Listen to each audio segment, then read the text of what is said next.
El hecho de que alguien crea que recuerda algo en detalle, con confianza y con emoción, no significa que realmente eso haya sucedido.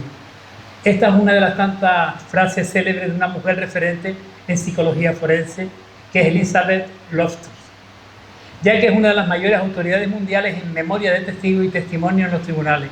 Su trabajo ha transformado la psicología forense y sus citas son ampliamente utilizadas. Hoy, en esta sección de encuentros en primera persona, en el mostrador de Ezequiel López, nos acompaña una de las voces más respetadas en Canarias en materia de violencia de género, abusos sexuales y violencia intrafamiliar. Premio Menina 2024, conseguido por la Delegación del Gobierno en Canarias. Además, en el ámbito laboral, una reconocida psicóloga sanitaria, forense y neuropsicóloga.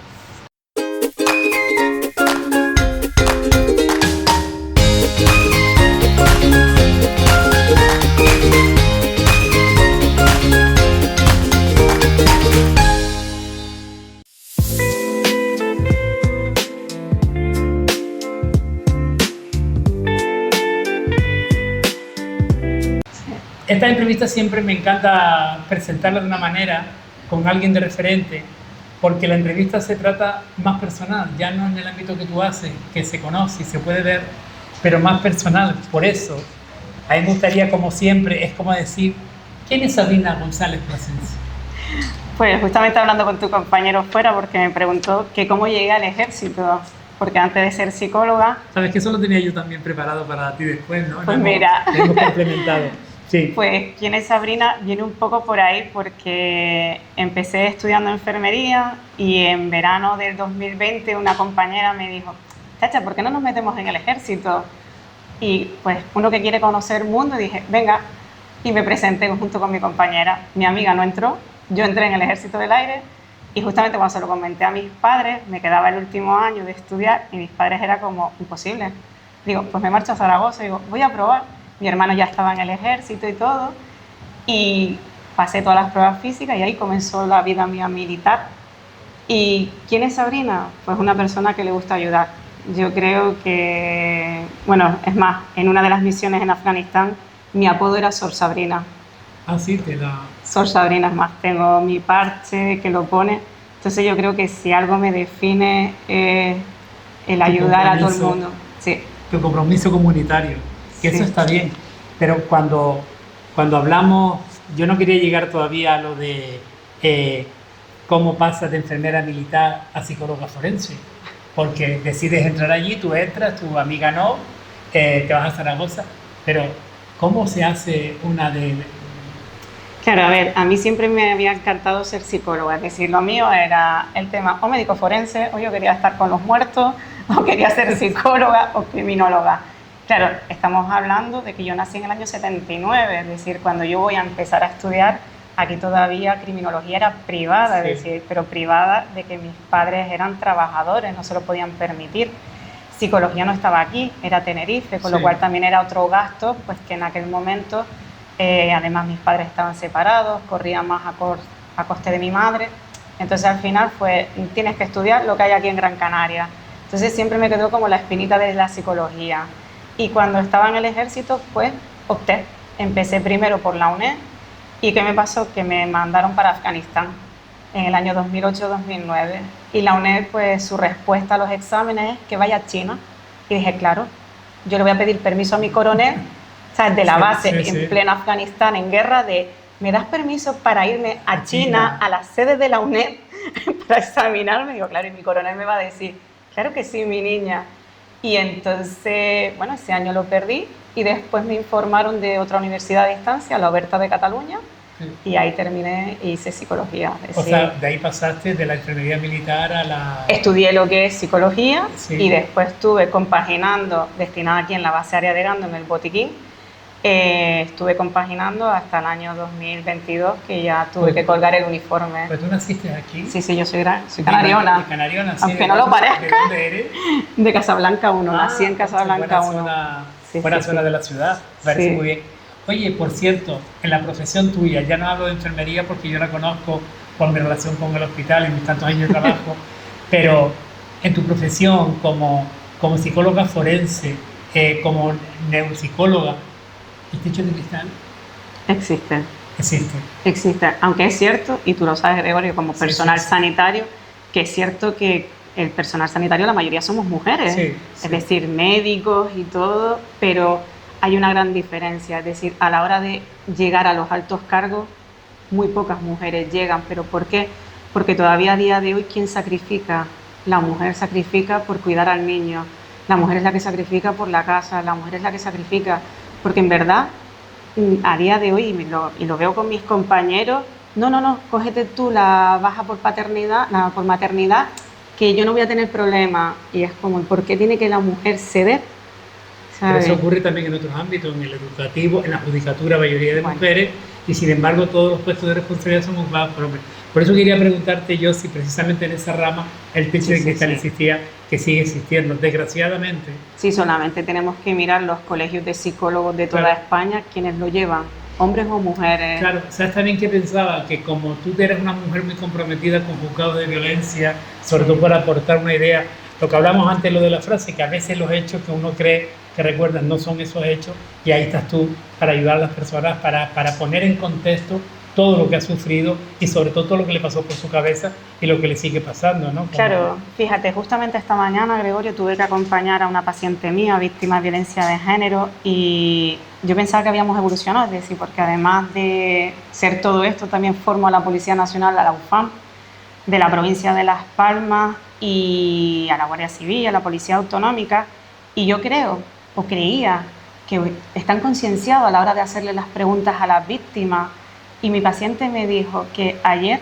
no voy a decir el cuerpo, lógicamente, esa agente le dijo, pero repita, es decir, ¿usted me está diciendo que usted le tiene miedo a su marido? Y ella le dijo, sí. Piénseselo un segundo más, por favor. ¿Perdona? ¿Segundo más? Porque, es decir, Claro. si yo tengo miedo, ¿quién eres tú? Porque encima eres un agente. Con la escucha Estás activa. invalidándome, estás invalidando mi emoción, mis sentimientos. Y entonces digo, todavía nos queda un largo recorrido.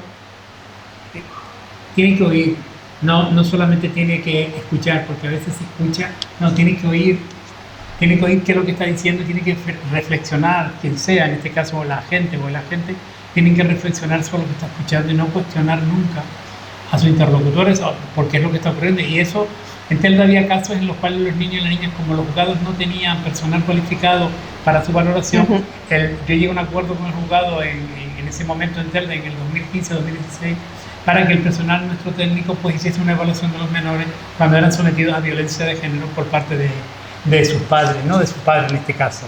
Sí.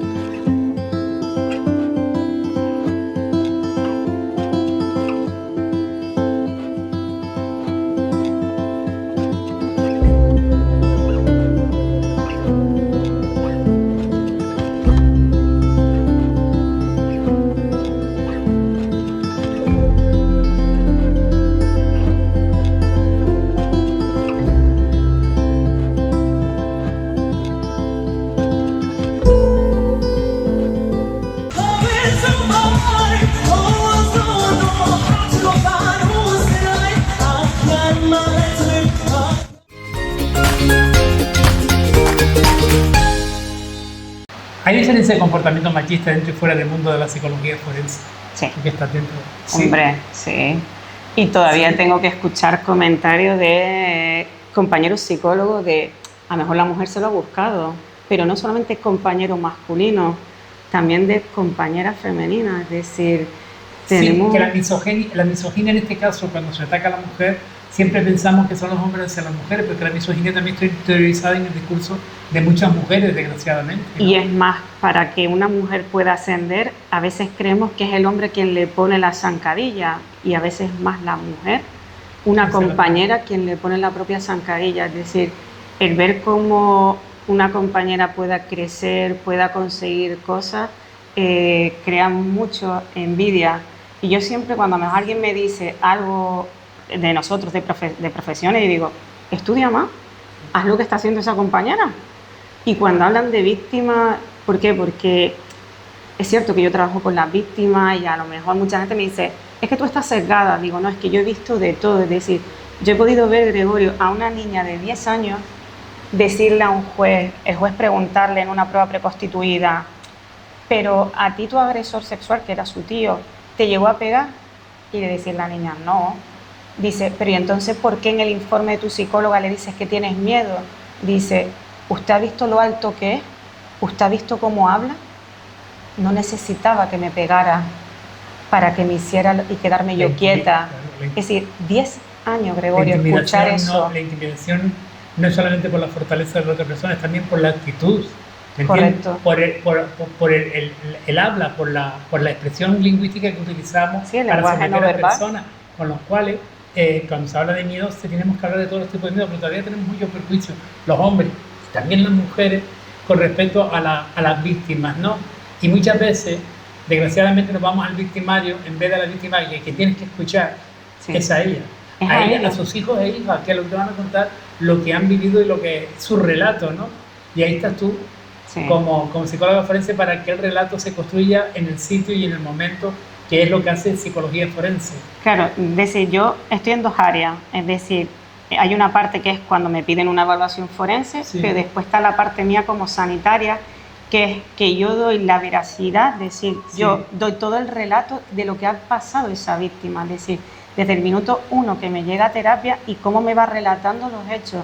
Entonces, claro, yo al final termino emitiendo un informe, que es cierto, hoy el informe que yo llevé al juzgado era de 15 páginas, que su señoría, yo la conozco, se me quedó mirando y dice, ¿me vas a mandar a leer? Y yo, digo, su señoría, tengo que poner 4 años de maltrato, que no era maltrato físico, porque era Gregorio, golpes a la pared, pero ahí estaba el psicológico. Mira, Sabrina, ¿y qué has tenido personalmente, si has tenido que hacer sacrificio para llegar hasta donde has llegado? He dejado muchas amistades en el camino. Sí, porque, claro, yo tuve que compaginar el ejército, mis guardias. Cuando empecé en la ONG como psicóloga, pues claro, en la ONG estaba de lunes a jueves, el fin de semana hacía las guardias en el cuartel, mientras estaba estudiando los másteres. Pero si hoy me pregunta, Gregorio, ¿lo volvería a hacer? Sí, porque creo que, por lo menos yo, porque además el premio Menina me lo dieron por atender a víctimas a cuota cero. Tengo esa parte, lo que decía al inicio, ¿quién es Sabrina? Alguien que le encanta ayudar, Sor Sabrina. Es eso. Pero lo volvería a hacer porque creo que las víctimas, mis pacientes, se merecen lo mejor, y lo mejor es estudiar. Tú sabes, te digo por experiencia personal, los amigos son amigos para toda la vida.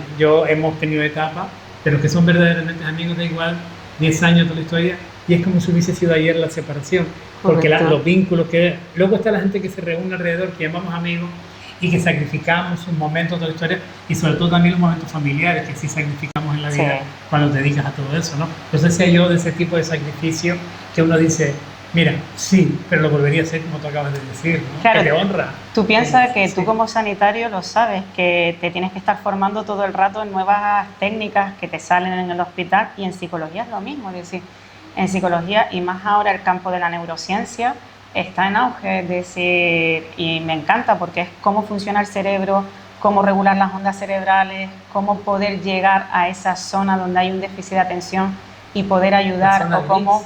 Zona gris, que nos lo llamábamos nosotros. Entonces está muy bien. ¿Hay perspectiva de género en tu profesión? Yo no hablo de ti, Sabrina, hablo de tu profesión, que es otra historia. Porque a veces hay que reconocer nuestros propios fallos dentro, pero también... Ojalá pudiera decirte que sí, pero hay casos que no. Es decir, yo he tenido que leer informes cuando me han pedido hacer los contrainformes, Gregorio, y decir, Dios mío bendito, el sesgo aquí de esa persona que está invalidando el relato de esta madre o de este padre, porque cuidado, el maltrato lo tengo en ambas direcciones, o al propio menor víctima de una agresión sexual llegar a dudar porque quería ir los fines de semana a su casa y no darle entonces esa veracidad al menor, y yo tener que hacer un contrainforme de, claro, pero ¿por qué?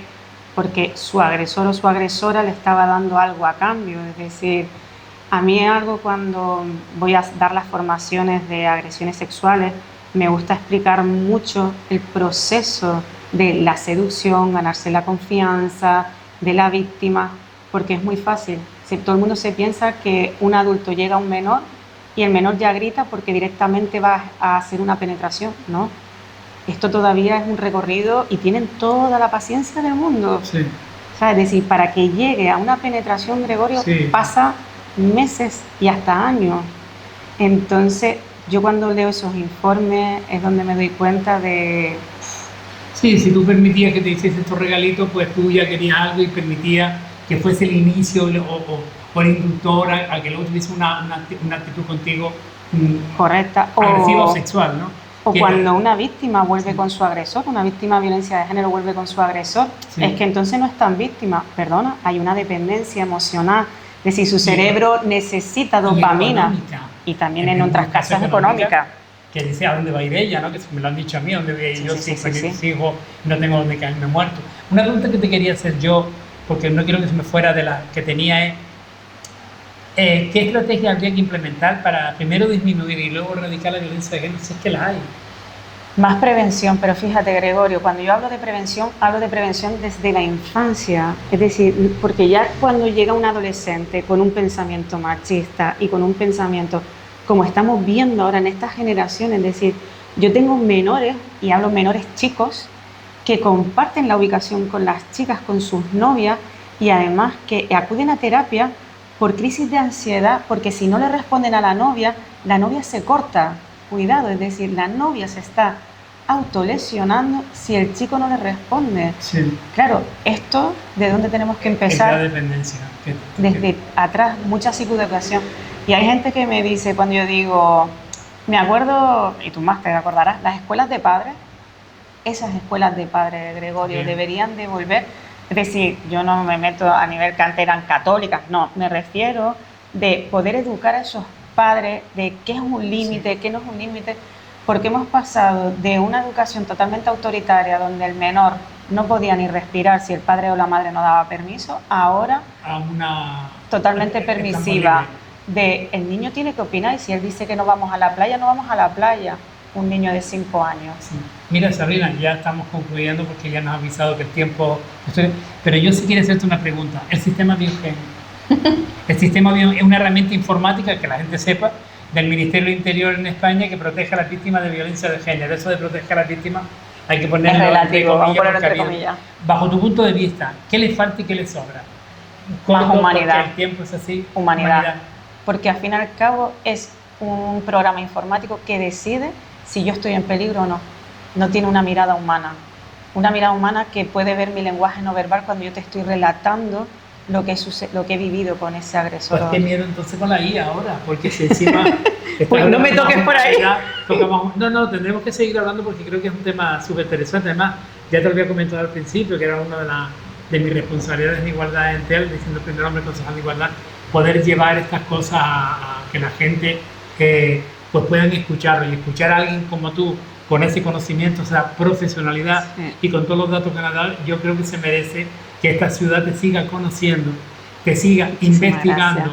En investigación me refiero a todo lo que tú haces para seguir deleitándonos pues, con todo ese conocimiento, para que nos abras y nos des algo más de luz en todo este mundo de la violencia de género, pero sobre todo en la psicología forense, que me llamó muchísimo la atención. Cuando quieran, encantada, será un placer, Gregorio. Muchas gracias, Sabrina, gracias a ustedes por estar en el demostrador de Ezequiel López. Muchas gracias.